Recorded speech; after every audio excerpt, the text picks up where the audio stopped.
Corona adalah pandemi dunia, bukan masalah Indonesia saja. Maka setiap hari berita internasional menjadi santapan saya. Percakapan via WA dan Zoom dengan beberapa teman di beberapa negara menjadi makanan harian selama berada di rumah ini. Kunci suksesnya menaklukkan Corona setiap negara punya strategi sendiri-sendiri. Yang pasti semakin cepat masuk pit stop, masuk rumah stay at home akan membuat cepat berkurangnya efek buruk Corona. Cina masuk pit stop lebih dulu, Vietnam kemudian, Singapura, semua itu adalah negara-negara yang duluan masuk pit stop. Oke, sekarang kita berasumsi. Katakan Cina saat ini sudah mulai kuning, di mana April pertengahan nanti Wuhan lockdownnya dibuka. Hubei provinsinya sudah dibuka, dan Shanghai Beijing sudah hijau di bulan Mei. Produksi mereka akan 100% lagi kah? Menurut perkiraan para ekonom dunia, paling top 50% karena Cina sebagai negara produsen dan supplier market internasionalnya belum sembuh. Katakan Amerika, di mana pasar Cina ke Amerika lebih dari 40%, merupakan pasar terbesarnya Cina. Amerika bulan Mei Juni belum sembuh dari Corona. Perkiraan seperti yang dikatakan Trump adalah Oktober.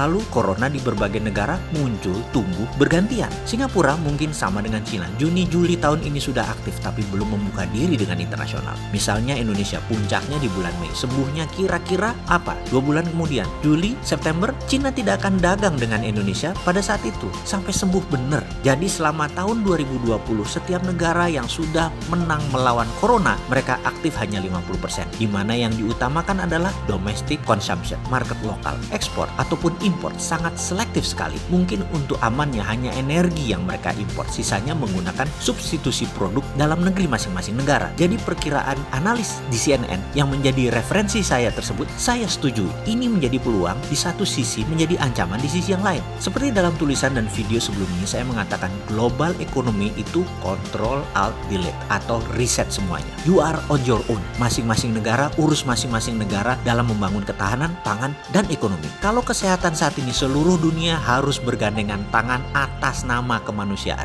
Jadi inilah masa purifikasi, masa pemurnian. Anda pebisnis akan menjadi boy terus atau menjadi a man yang bergantung pada pinjaman dolar pasti jedak, yang punya hutang pasti jedak saat ini, dan yang bergantung impor saat ini pasti bubrah sampai Corona selesai plus Corona seluruh dunia selesai. Saat ini dari 150 negara yang baru kena banyak, yang baru akan sembuh sedikit, alias sampai akhir 2020 atau pertengahan 2021 semua masih belum bisa lepas dari cengkraman Corona. Ekonomi belum bisa gigi 5, 1 tahun paling cepat dunia recovernya. Bahkan ada pengamat yang mengatakan selesainya November 2021. Jadi masih 2 tahunan kira-kira kalau dihitung dari sekarang. Untuk saat itu baru dunia bisa gigi 5. Disinilah masa peluang itu tercipta. Kita kuatkan dalam negerinya, dalam sisi ekonominya. Masing-masing negara akan fokus di kebutuhan domestik dan Indonesia harusnya menang. Inilah yang saya katakan, Indonesia lah yang akan menjadi pemenang di tahun 2030.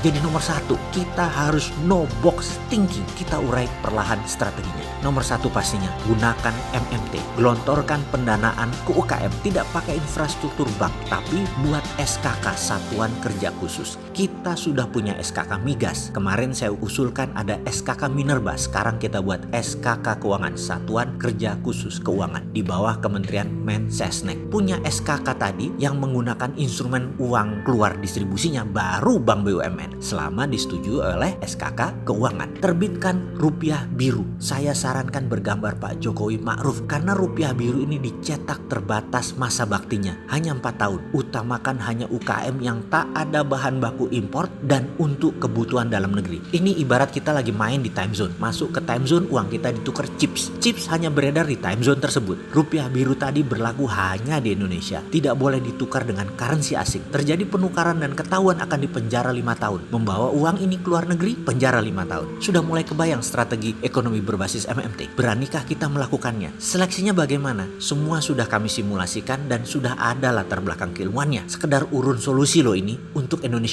menang.